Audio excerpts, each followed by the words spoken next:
बिस्मिल्लाहिर्रहमानिर्रहीम। Unit number 2 logarithms. इसका जो वेटेज है वो 5%। इट मीन्स कि जब आपका एग्जाम होगा बोर्ड का, उसमें से जो पेपर आएगा आपका, उसका वेटेज इस चैप्टर से कितना होगा, वो 5% होगा। ठीक है। सो स्टूडेंट लर्निंग चैप्टर को स्टार्ट करने से पहले हम स्टूडेंट लर्निंग आउटकम्स को एक बार रीड कर लेते हैं। After completing this unit, student will be able to express a number in standard form of scientific notation and vice versa. अब इस बुलेट पॉइंट का क्या मतलब है कि आप ये सीख लेंगे कि किसी भी नंबर को अगर वो स्टैंडर्ड फॉर्म में हो या फिर ऑर्डिनरी फॉर्म में हो तो उसको हम साइंटिफिक नोटेशन में किस तरह से एक्सप्रेस करेंगे। एंड वाइस वर्सा मतलब कि अगर आपके पास साइंटिफिक नोटेशन में कोई नंबर गिवन हो तो आप उसको स्टैंडर्ड फॉर्म में या फिर ऑर्डिनरी फॉर्म में किस तरह से एक्सप्रेस करेंगे। ठीक है, आप ये पहले सीखेंगे। दूसरी पॉइंट में लिखा हुआ है define logarithm of a real number to a base a as a power to which a must be raised to give the number।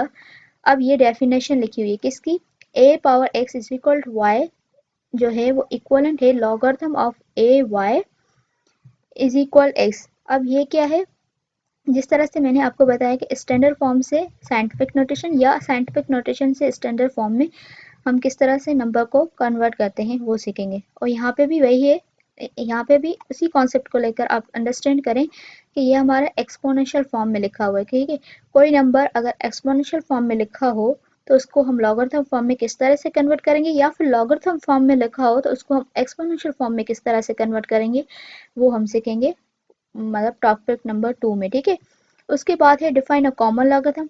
Common logarithm को किस तरह से डिफाइन करेंगे, क्योंकि हमारे पास नेचुरल लॉगरिथम का भी कॉन्सेप्ट आएगा। ठीक है, कैरेक्टरिस्ट एंड मैंटीजा को हम डिस्कस करेंगे, क्योंकि अगर हमें लॉगर किसी भी नंबर का लॉग फाइंड करना हो तो हमारे पास कैरेक्टरिस्ट एंड मैंटीजा का कॉन्सेप्ट होना लाजमी है। ठीक है, अगर हम मैन्युअली टेबल को यूज करते हुए किसी भी नंबर का लॉग फाइंड करते हैं तो इसलिए हमें मैंटीजा और कैरेक्टरिस्टिक का कॉन्सेप्ट होना चाहिए। तो हम थर्ड टॉपिक में ये डिस्कस करेंगे। उसके बाद है use tables two find the log of number. ठीक है, ऑब्वियसली जब हमारे पास कैरेक्टर एमेंटिजा का कॉन्सेप्ट आ जाएगा तो उसके बाद हम टेबल्स को यूज करेंगे नंबर का लॉग फाइंड करने के लिए।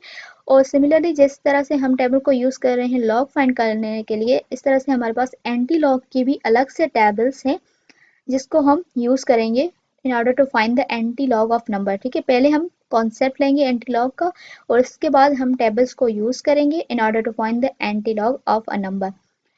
जब हमने मैन्युअली किसी भी नंबर का लॉग एंड एंटी लॉग किसी भी नंबर का मैन्युअली मतलब टेबल को यूज करते हुए सीख लिया तो उसके बाद हम कैलकुलेटर का यूज करना सीखेंगे कि किस तरह से हम कैलकुलेटर को यूज करेंगे to find the log and anti log of number. ठीक है, पहले हम टेबल को यूज करेंगे टू फाइंड द लॉग, फिर हम एंटी लॉग, फिर हम टेबल को यूज करेंगे to find the anti log.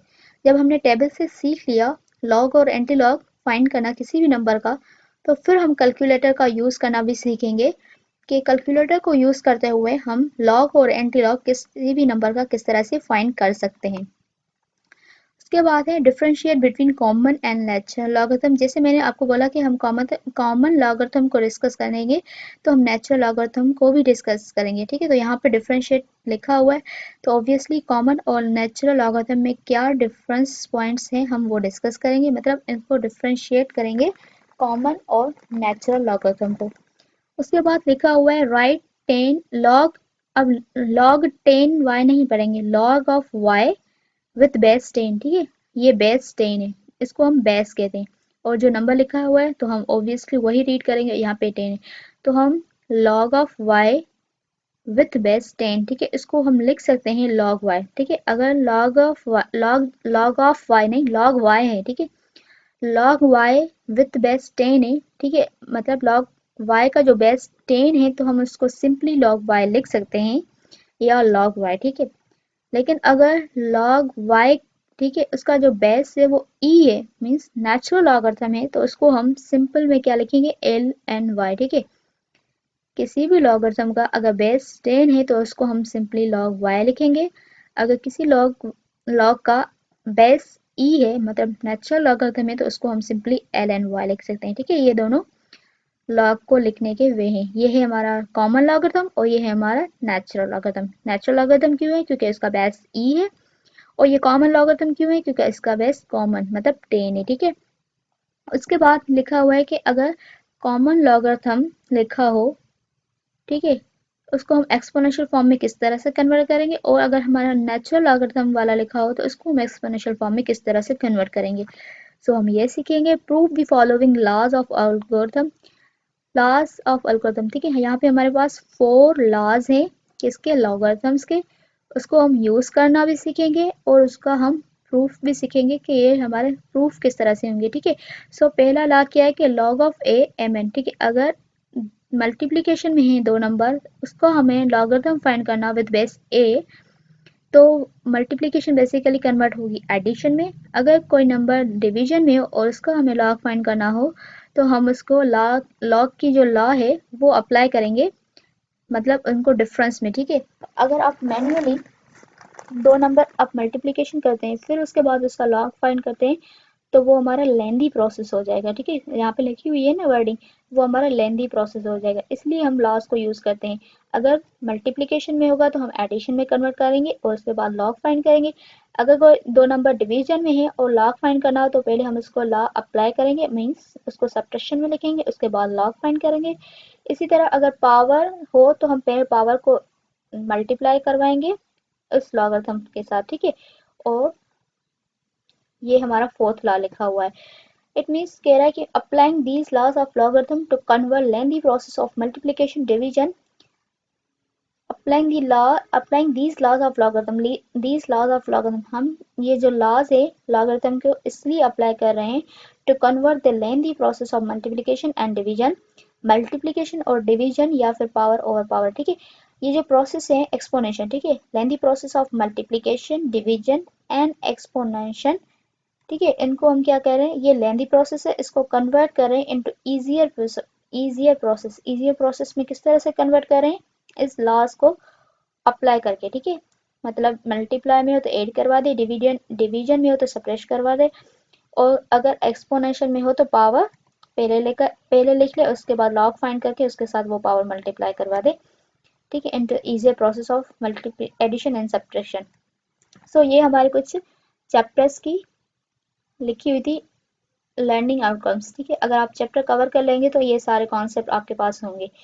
सो हम थोड़ा इंट्रो भी ले लेते हैं चैप्टर का। इंट्रोडक्शन में लिखा हुआ है logarithms were introduced by the great Muslim mathematician.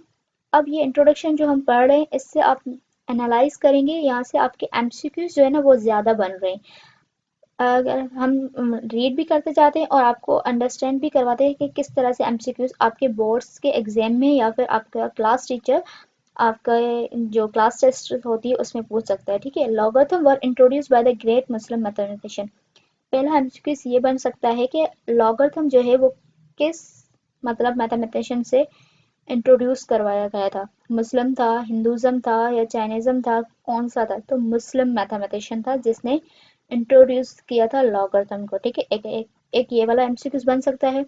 दूसरा ये एमसीक्यूज बन सकता है कि जो लॉगरिथम है ग्रेट मुस्लिम मैथमेटिशियन जो इंट्रोड्यूस करवाया था उसका नाम क्या था, ठीक है, तो वो नाम है अबू मोहम्मद मूसा अल ख़ज़नी।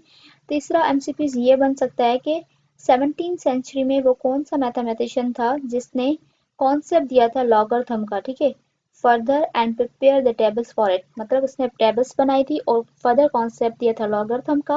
वो 17th सेंचुरी में उस मैथमेटिशियन का नाम क्या था, वो है जॉन नीपर, ठीक है। या फिर इस तरह से भी पूछा जा सकता है कि जॉन नीपर ने जो है किस सेंचुरी में जो है फर्दर कॉन्सेप्ट दिया था लॉगरिथम का, 17th सेंचुरी में, ठीक है। एक और एमसीक्यू बन सकता है in this table the base E was used, E is a rational number, अब ई जो है वो रैशनल है, वो एमसीक्यू बन सकता है। और जो जॉन नीपर ने टेबल प्रिपेयर की थी उसमें कौन सा जो है ना वो बेस यूज हुआ था, कॉमन या नेचुरल, तो जॉन नीपर ने जो टेबल डिस्कस की थी मतलब प्रिपेयर की थी लॉगरिथम के लिए, उसमें जो बेस यूज हुआ था वो ई यूज हुआ था, मतलब नेचुरल लॉगरिथम वाला यूज हुआ था, ठीक है। और उसके बाद उसकी वैल्यू क्या होती है 2.718 देखो कितने एमसीक्यूज बन रहे हैं, ठीक है। उसके बाद ये एक और एमसीक्यूज बन सकता है कि प्रोफेसर हेनरी बेगस ने जो है टेबल बनाई थी उसमें कौन सा बेस यूज हुआ था, 10 यूज हुआ था, इन 1631 में वो कौन सा मतलब मैथमेटिशियन था जिसने बेस 10 को यूज़ किया था? हेनरी बेगस ने यूज़ किया था। सो ये इतने सारे एमसीक्यूज जो हैं बन बन पा रहे हैं इस इतने से इंट्रोडक्शन से। By the use of logarithm, the enormous labor of calculation is reduced and it is performed with the great ease. कह रहा है कि by the use of logarithm, logarithm को यूज करने से क्या होगा, जो एनोमियस लेबर है, ठीक है। अब इसका मतलब क्या है? एनोमियस लेवल मीन्स जो डिफिकल्ट या फिर लंबी लंबी कैलकुलेशंस जो होती है, ठीक है, वो क्या होती है? रिड्यूस होती है। लॉगरिथम को अगर हम यूज करते हैं तो हमारी जो लंबी या फिर जिसमें बहुत सारी कॉम्प्लिकेशंस हो कैलकुलेशंस के हिसाब से, वो रिड्यूस हो जाती है और and it is perform with great ease, और फिर हम जो है उसको आसानी से परफॉर्म कर सकते हैं।